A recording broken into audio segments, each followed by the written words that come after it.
Welcome to another deep dive. Today, we're plunging into a really chilling true crime story. It's centered around what should have been an idyllic Valentine's Day, but it turned into an absolute nightmare.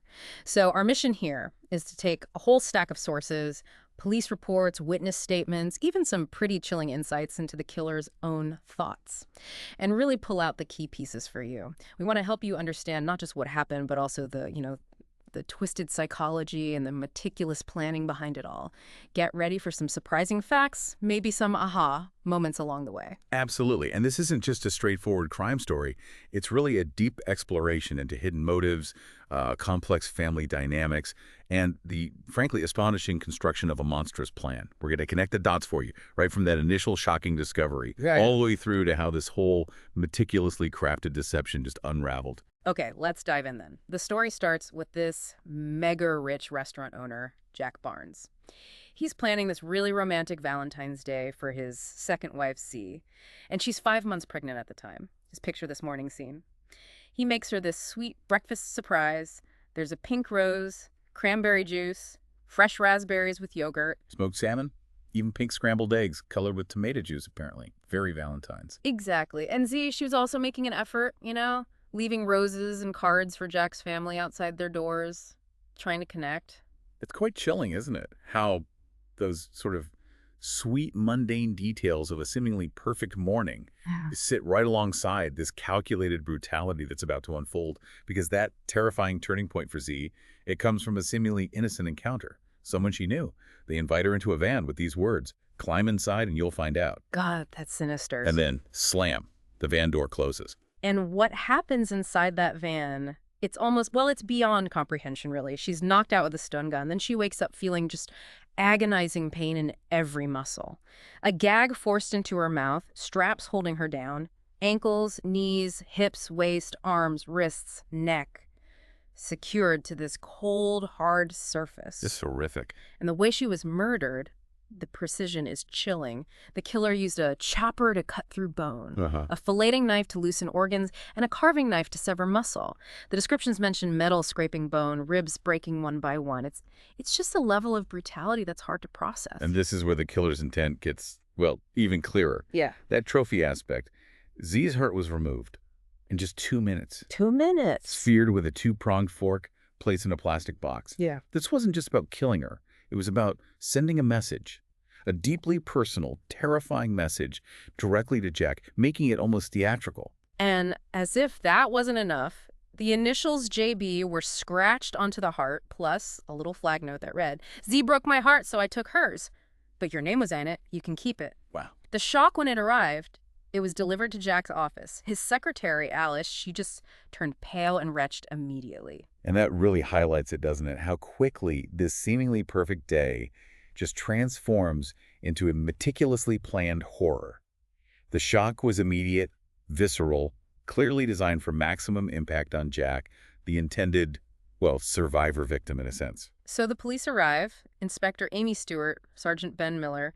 They're immediately thrown into this high-profile case. What looks at first like some kind of sick practical joke very quickly becomes horrifyingly real. Right. And then things escalate. Fast. A second murder. Bruno Gambrini, he was a senior chef at Jack's restaurant. Found dead in his apartment, and his partner, Adrian Wills, is discovered right there, slumped over Mr. Gambrini's corpse. He was holding a carving knife, and his clothes are stained with Mr. Gambrini's blood. Yeah, and that immediately throws up what looks like a massive red herring, doesn't it? Adrian had apparently been complaining loudly about Bruno having a brandy headache. Said the brandy was a gift from a grateful customer. It makes Adrian look like the obvious suspect, maybe. Almost too obvious. A bit too neat. Yeah. Then there's Ted Levitt. He's the day porter at the building. And Zee had actually helped him get that job. This is despite him having a past. A manslaughter charge, right? Reduced from murder related to drug dealing. Exactly. So he's on their radar, too. And sorting out the alibis, that becomes a huge challenge straight away. Take Ted, for example. He says he was away from his desk from roughly 11:30 to 12:15. Okay. He was fixing a leak upstairs in the artist's studio. Claims he locked the doors when I went up, as I always do. Yeah. But that 45-minute window, that's crucial. It's exactly when the heart could have been placed on his desk. And the desk spot was out of CCTV range. Precisely. So his alibi, well, it sounds reasonable. It's just Unconfirmed leaves a big gap. And other alibis were also, well, shaky. Michael Barnes, Jack's brother, and his girlfriend, Annie Jones, they claimed they were moving her life-size sculptures, went to a gallery. Michael said he walked his dog in Hyde Park. But no independent witnesses for any of it. Again, plausible, but nothing solid. Right. And then there's Layla Barnes, Jack's older sister.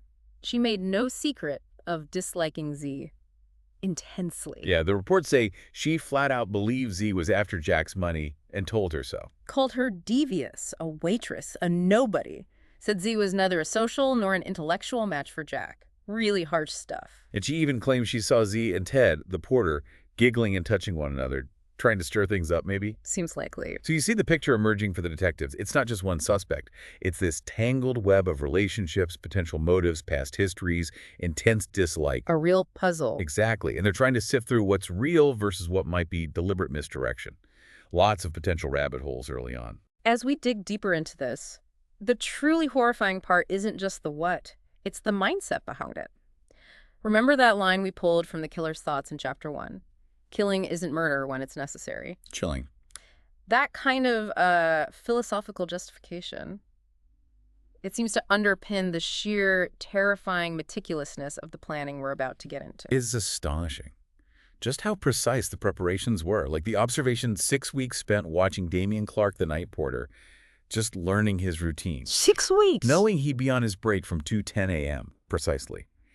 Then getting access, stealing the master key code, because Ted, the day porter, had apparently been stupid enough to leave it on a notepad. Oh, wow. Knowing the building inside out, the exact angle of the cameras where they recorded and where they didn't, Yeah. and setting up that secret place.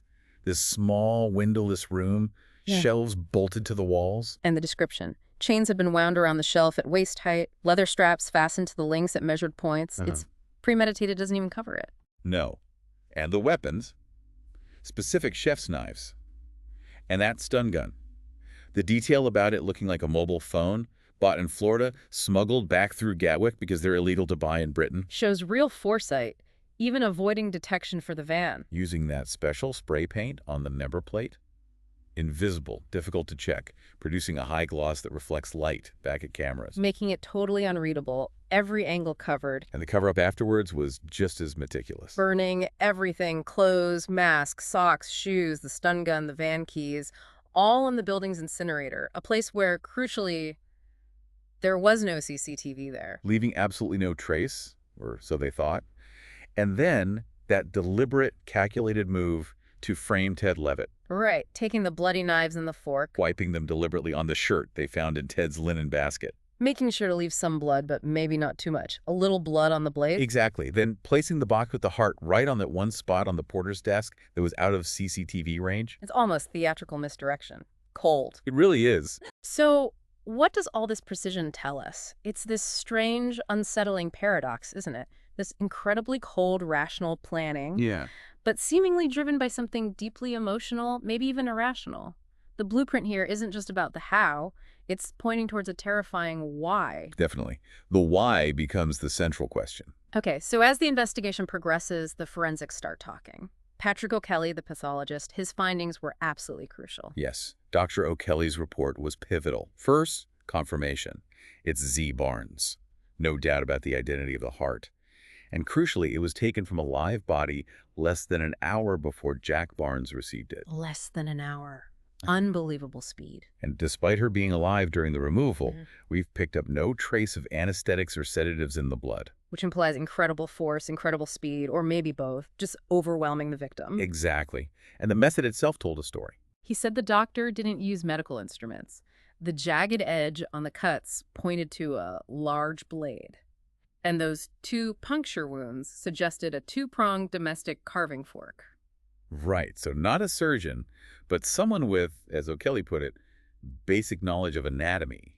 His suggestion. Yeah. Butcher or chef, someone used to cutting up animal carcasses. That really narrows the field, doesn't it? Points towards someone connected to the restaurant or with that kind of skill set. Absolutely. Meanwhile, Liam Ansell is digging through the CCTV footage, and he finds these unseen shadows, movements that give vital clues about the killer's familiarity with the building. Like what? Well, first, there's a mystery figure. Blurred, yes, but wearing chef's whites and hat.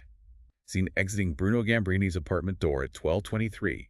That's about half an hour before Adrian Wills arrived and found the body. Suggesting someone maybe change into Bruno's clothes. Or their own chef's whites. Yeah. And carried away their blood-stained clothes, perhaps in that black sack they were seen with. Then there were these shadows, figures seen moving at a camera range in the corridors.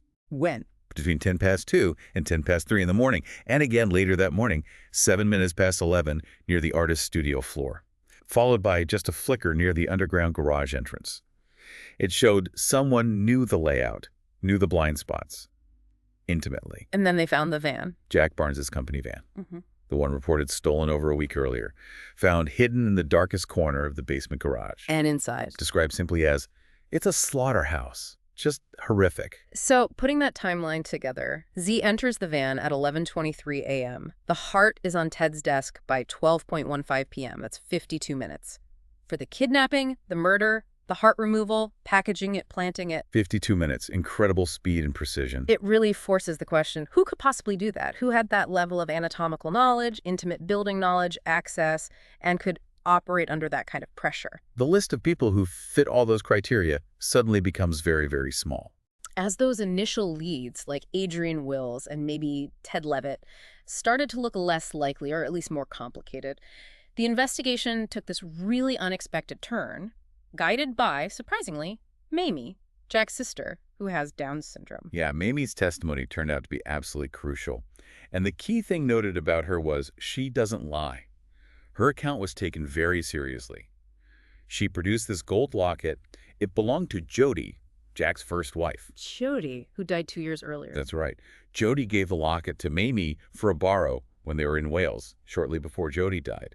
And inside this locket, a tiny square of film, Mamie said it was a picture of my nephew taken before he was born, an ultrasound image. Wow. Okay, so how does this connect? Well, Mamie then recounted her memory of the day Jody died. She remembered Jody fainting. And then Layla, Jack's other sister, sending Mamie out to the car while Layla stayed with Jody. Okay. Mamie couldn't give the locket back to Jody before Layla basically bundled them both into the car and drove them away immediately. To a hotel down in Cornwall. That sounds different from what Layla might have said before. Exactly. It directly contradicted Layla's previous, perhaps simpler, account of events. It raised immediate questions about why Layla would rush them away like that and why she'd omitted those details. So this prompted the police to look again at Jody's death. The official cause was an accident, right? A fire. Yes, 2 years prior, at Castle Owens in Wales. Constable Tom Edwards down there provided some background. Faulty wiring was blamed at the time. It apparently ruined the builder, Tad Moore. But some things seemed odd even then. Jody had just moved into the castle by herself. Even though she was 6 months pregnant. Exactly. Some people thought it strange. There were rumors flying around about Jack's womanizing, that maybe Jody wanted to get away from your womanizing. She needed space. And the castle. Never rebuilt. Jack apparently took the insurance money but left the ruins, which also seemed a bit cold. Okay, so this backstory is painting a darker picture, and it starts connecting back to Layla. Yes. You see Layla's deep-seated resentment, particularly towards Zee, much more clearly now. She truly believed Zee had wormed her way into Jack's affections when he was grieving for his first wife. Opportunistic in her eyes. And she was still pushing that idea about Zee having an affair with Ted, saying things like, her blood was all over his shirt, clinging to the frame-up. But digging deeper, the core motive for Layla starts to crystallize. It was fear. A profound fear that once Jack had his own child with Zee, he would toss Mamie and me aside. But he'd stop providing for them, especially for Mamie, who needed lifelong care. Exactly. It was about security, position within the family, and this deep-seated resentment boiling over into paranoia. It just makes you ask, how deep can that kind of family resentment run, and what terrifying actions can it ultimately inspire when someone feels cornered? It's a scary thought. So the confrontation finally happens. Jack, armed with Mamie's testimony about the locket and Jody's death. He confronts Layla. His fury must have been immense. The transcript notes him saying, I've never hit a woman, Layla, but if you don't shut up, I will. Just raw anger. And under that pressure, the dam finally breaks. Layla confesses. Everything. Killing Jody 2 years ago. Killing Zee now. And killing Bruno Gambrini. Bruno. She said he was a mistake. Yes, she claimed, Bruno was a mistake. I thought he was working. But he saw me returning the knives to the kitchen after Zee's murder. He was an unexpected witness she had to silence. And her justification for killing Jody and Zee, just unbelievably callous. Utterly. I did you a favor, Jack. They were tramps. Just dehumanizing them completely. And even then, her last thought is for Mamie. That desperate plea. Look after her, Jack. Promise me. It's that duality again, isn't it? So unsettling. On one side, you have this meticulous, cold-blooded planner, calculating every move, observing routines, planting evidence, framing someone. And on the other side, the motive springs from this deeply personal, almost desperate place. Fear of abandonment, jealousy, protecting her position and her sister's future, however twisted her method. The story ends there, narratively, with Jack just holding Mamie. The family completely shattered, forever changed by these horrific secrets coming out. A devastating outcome. So let's try and pull this all together. What does this deep dive really show us? We've seen this facade, haven't we? Wealth, family loyalty, just completely shattered. And underneath, a meticulously planned series of incredibly brutal acts, driven by this hidden wellspring of resentment and ultimately fear. Yeah, I think this dive into the Barnes building tragedy really highlights how easily our perceptions can be manipulated. How things appear isn't always how they are. And maybe more disturbingly, how even the most calculated, almost engineered evils can stem from deeply personal, perhaps even irrational human fears. It really does make you wonder, doesn't it? How well do we really know the people closest to us? What secrets, maybe even meticulously planned secrets, could they be keeping? It's a sobering thought. It certainly encourages us to think about the complexity here, the motive versus the method, and how powerful human emotions, even the most irrational ones, can be, driving actions that seem utterly cold and calculated on the surface. Food for thought.